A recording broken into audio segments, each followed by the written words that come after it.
You, of all people, would know way better than me about the accounting side, the money side, the law side.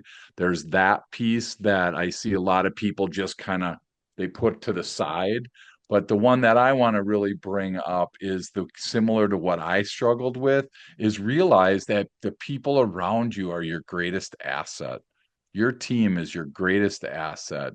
I love the book People Over Profit, where they talk about, treat your people right. It's like I said, if you strengthen your team and improve your customer experience, profit happens. The book People Over Profit is fantastic because they're talking about people are more important than profit. Because if you flip that around and profit becomes more important than people, nobody stays. And then when nobody stays, you can't have a good experience for your customers. So now you have team migration and you have customer migration.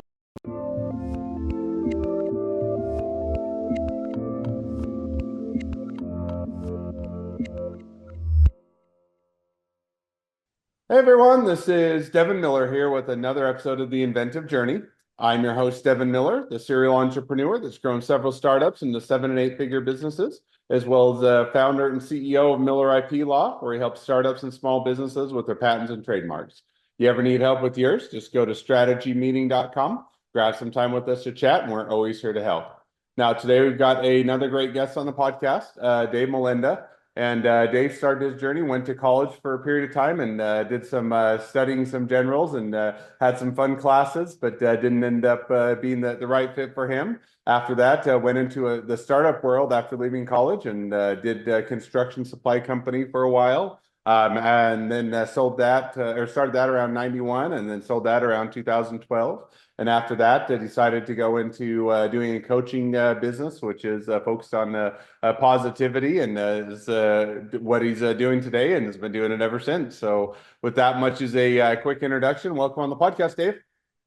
Hey, thanks for letting me hang out with you, Devin. I think it's funny because you like fly right by the fact that you've been involved in these 7 and 8 figure businesses like it's nothing. So congratulations on that. That's pretty cool.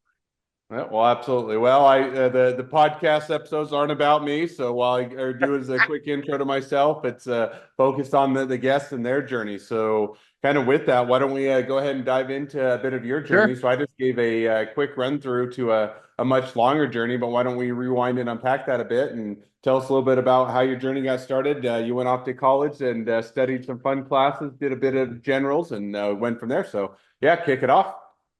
Yeah, no worries. Hey, I don't know who on this show right now around the world that is listening that has done it the way I have, but I took all my electives, I did all my fun classes early, and then I'm like, this was a blast. And then I looked at the journey ahead of me and I lost total interest in it. So I lasted a year in college and that was it. And it was funny because like I look back and I'm always thinking about this. I'm like, should I have gotten my degree? Should I still get it? And every time I think about should I get it, I go ahead and get some kind of industry related certification. I'm certified in DISC and emotional intelligence and driving forces, and it's just again, I think that it's a great opportunity to go to college, but not everybody has that desire to do it. So I skipped that and I Uh, jumped right so into just corporate maybe, America. yeah, one question just to dive into Yeah, that. So you went to college for about a year now. Was it kind of the end of that? Or did you, I guess, even backing up, when you went off to college, did you have an idea or intent to study anything in particular? Or were you kind of going off just to increase the knowledge or, information that you had there or, available to you? Or kind of what was the original intent yeah. before you decided to go a different way? Well, the funny thing is, here, Devin, is that in the 80s when I went to college, it was kind of still like that spot of this is just what you do, right? You either Mhm. went off to the military or you got you went to college, and those again were the two primary choices. There were a third of jumping into a trade, but it wasn't nearly what it is today. So I just thought that's what you do. My dad did it, my mom did it, and I'm an only child, so I don't have brothers or sisters. So that's just what I did, and I just didn't enjoy the process. Didn't know why I was there, and for me, if I don't know why I'm in a spot, it's just really hard to stick around. So I just lasted, like I said, a year, and then I jumped into the construction world and really never looked back. No, so you went there for a year, kind of makes sense. Family done it. It was kind of the next step or the general or the typical next step as far as what you do after high school. So you did that for a year. Now you decided to after that initial year wasn't for you. So how did you kind of figure out what was going to be that next step or kind of where you or what led you to kind of going in that construction industry? Yeah, and that's a great question. I mean, I am in disc. I'm high I, which means I love to talk to people. I love to talk. I love to communicate. I realized that I was good at selling. I was good at negotiating. I was good at that. So I'm like, I'm gonna try to find a job that is, that can be career oriented in the sales world. And again, in the 80s, it was, it was common. There were a lot of opportunities out there. So I found one opportunity that was in the construction supply world, and we were manufacturers reps for certain products. And I just really found that path was really it just was for me. There's certain things that you just know are for you, and things that aren't for you. I lasted 20 some almost 30 years by the time I started to ending, and I'm still in it to this day. That's the funny thing, is I still have clients that ask me to do what I've been doing my whole life. So you never really get it out of your blood. And I just, again, I'm excited to be able to watch the next generation come up, and all the changes going on in the construction world as well. Now, as you got into that, so you did, it sounds like it was working for someone else, started out as in a sales position. So how did, that was the early 90s to Yeah, 2012. So, was it one where you worked your way up to the company, you kind of stayed in the same position, were comfortable or kind of, walk through over that period of time, kind of how that evolution within the industry or took place for you? sure. Yeah, absolutely. So I started in the late mid 80s in this part, and then in early 90s, I started, a sister company to this company, $0, no sales coming in, no product knowledge, no people to help me. It was just me, and we saw this opportunity, we saw this niche, and we jumped in it. And again, I still remember my first sale. It was me. I had to deliver it, I had to bill it, I had to do everything for it. And that was just, I was just, learning this whole business side. And, but I had a business partner who followed with me. And then eventually I sold my portion of my business to him in 2012. So, I think thinking that you know it all again, I knew that I didn't know it from college, and I'm like, I know how to sell, but there's this whole business thing, that I'm sure, Devin, you're so mastered at. There's just not a lot of people in this world that know how to run a business successfully. I mean, you're Hmm. seeing some of these large, I mean, just this last week, you're seeing these large restaurant chains filing bankruptcy. TGI Fridays files bankruptcy. How you have good food, you have a good name, but yet you can't make things work. So there's obviously some definite challenges in running and owning and growing a business. And so in 2012, when I sold my chunks of my business to my partner, that's what I started to really have a passion to do, is to just help other businesses grow. And So we've been now, doing it ever since. So now, how did you, so you'd been doing that for a pretty good period of time. You had your partner that you're doing it with. What led you to decide, okay, it's time for me to make an exit, or I want to go a different direction? So, what kind of prompted the selling of the business? Yeah, for sure. So in 2008, everybody had that fall off the cliff type of thing from a business perspective. For us, building permits went down about 90%. And Hmm. so we had this massive, destabilization of the housing industry. It was just a disaster. And that was what our lifeline was. And our bread and butter was that. So we looked at each other and we thought, we can either grow this thing or we can shut it down. In 2008, we had 17 families, 17 people on our team that we were responsible for. And so we made an active a decision to educate. And quite frankly, I said, hey, if we keep our customers in business, they'll in turn keep us in business. So we did that from 2008 to 2012. And in 2012, we actually grew by 47% in the worst housing market that's on record. And we did it by, again, keeping our customers in business. We trained them, we sat alongside with them, we helped them grow, we helped them build their business. And so, again, at the end of that, I was like so passionate about coaching and training that I said, "Hey, we need to keep this going. I want to keep this going." And my business partner said, "No, we're done with it. It worked. It ran its course. So we need to get back to doing what we were doing before." And Mm. unfortunately, at that point, then I just was too far gone. I just was too far in love with it. And that's what I ended up doing was just selling my, part to him. And then I ran full time in the coaching world. Makes sense. So it sounds like really you'd almost or made that transition as, 2007, 2008 hit and the market slows down and people aren't building and buying as much as they were previously, that you already kind of shifted into coaching and then kind of or Yep. as a way to keep the business going or alive, so to speak. And then as it picked back up, you kind of had that divergence between direction you wanted to go and the direction the business partner wanted to go. Is that a fair summary? Yeah, absolutely. And for the listener, you could just imagine what your business would be like if your industry was going to take a 90% decrease. All the different things that you think about you got going. It's just like, wow, that's tough. Well, again, we were able to grow. We added 5 people so that when I was done, we had 22 people on our team.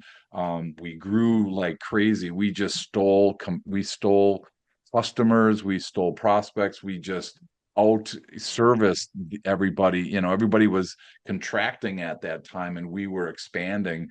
And there's just something about that, Devin, when you're working as an entrepreneur and you're in expansion mode during this incredible contraction period. You look different, you sound different, people have a different respect for you, people want to be around that. There was just a different feel for it that a lot of companies were, again, laying people off.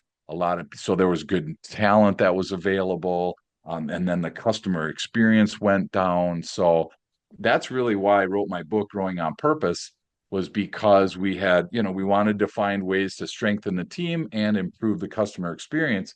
Because when you do both of those, profit is an automatic. And so I'm hoping somebody listening today is able to realize that, hey, I got to strengthen my team. I got to treat my team the best that I can, and I have to treat my customer the best that I can. That formula is going to absolutely turn into profit. Yeah, definitely makes sense. So now to follow up, so you decided, okay, part a bit different path, decided you wanted to continue to focus on coaching now. That is certainly a crowded marketplace. A lot of coaches that are out there, some that do an awesome job and are worth every penny, and some that are, just selling snake oil, so to speak, or have very little background or experience or success. Sure. And it's kind of one where you have to outshine or outcompete a lot of those that are out there. So you started that, kind of in earnest after you sold out or sold the business and or parted ways. So that was Yeah. 2012. Now walk us through kind of that evolution. You've been doing it for now 12 or going on 12 years at least, full time or after the Yep. exit there. So how's that Correct. gone or kind of walk us through that evolution? Yeah, no, it's actually been outstanding. And to answer your point, people a lot of times come up to me and say, I have a coach already, or what are some things I should think about for coaching? Why are you different? To your point, there are a lot of people in this space. The interesting thing is what I always say is I say, well, just think of this. If you needed brain surgery for yourself and you had two choices, you had a brain surgeon that wrote books on it, knew everything about it, but never did it, versus somebody that's never really been, didn't hasn't a ton of accolades to their name, didn't finish college or whatever, but they've done like 150 or 250 brain surgeries. Which one would you take? And I've never had anybody, Devin, say, "Oh my gosh, I'd totally rather have a guy that, or girl that read about it versus did it. I can point to something that says if you're interested in growth, I started a company with $0. To your point, you're 7 and 8, figure businesses. I started it at $0. And when I sold it, we were doing 10 million in annual sales.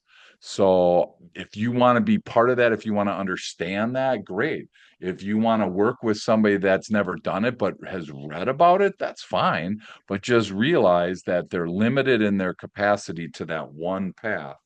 And I'm sure, as you know, there's a ton of paths out there right now to make money, and it seems like they're growing each week. So it's not always going to be the same path. There's definitely ways out there, and I just know how to do it on how I did it, and I'm effectively No. doing it now for people around the country.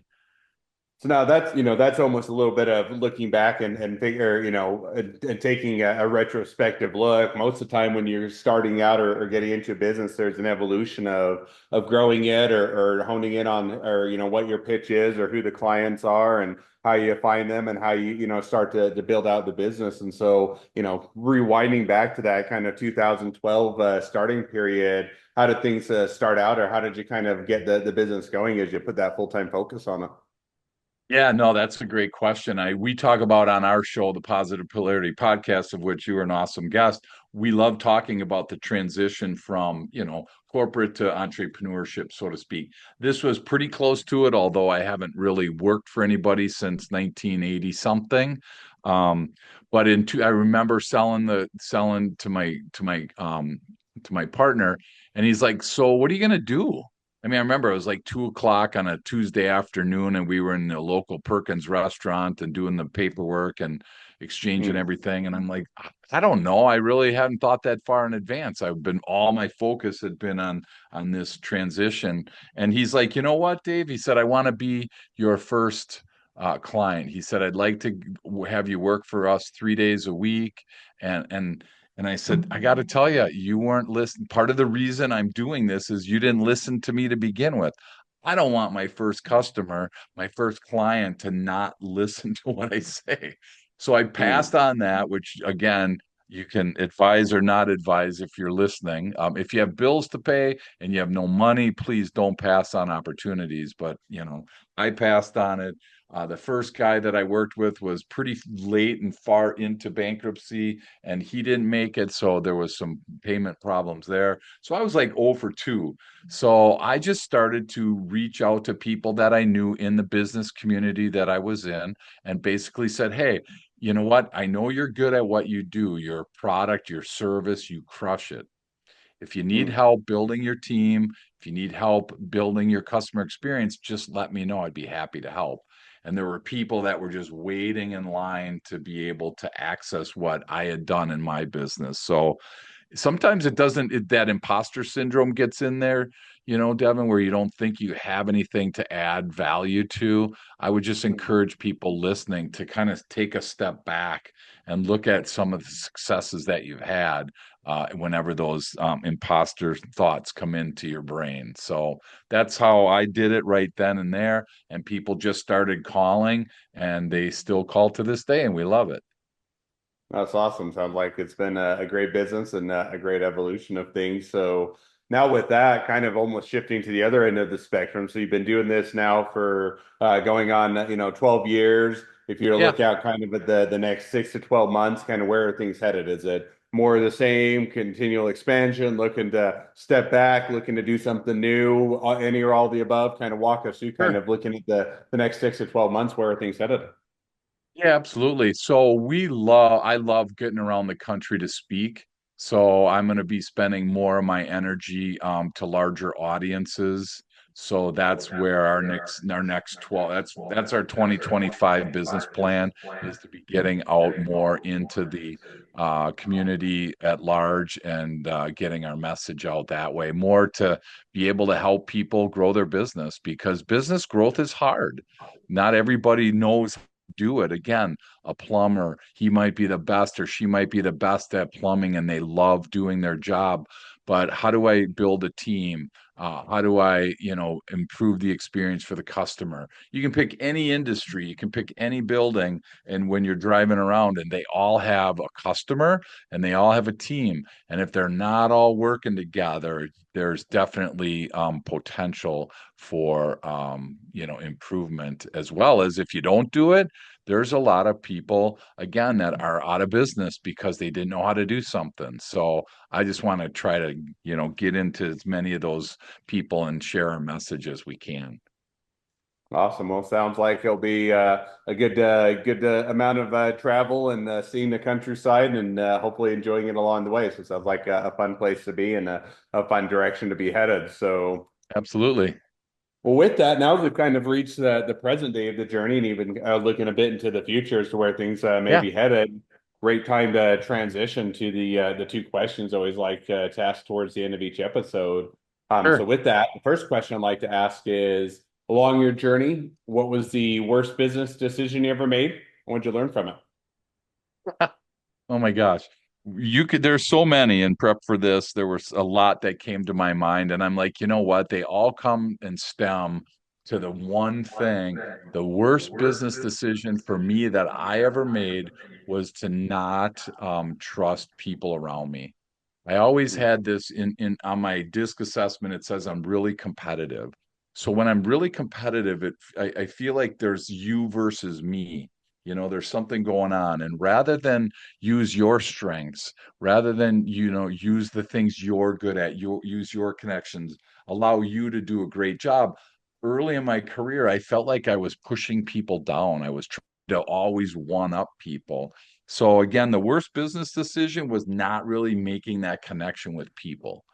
So that's what I think is so ironic, because now that's what I do is I work on teams to be able to help them improve their communication, help their engagement, help their motivation, and just really work through talent, acquiring it, developing it, retaining it. Just absolutely love doing that.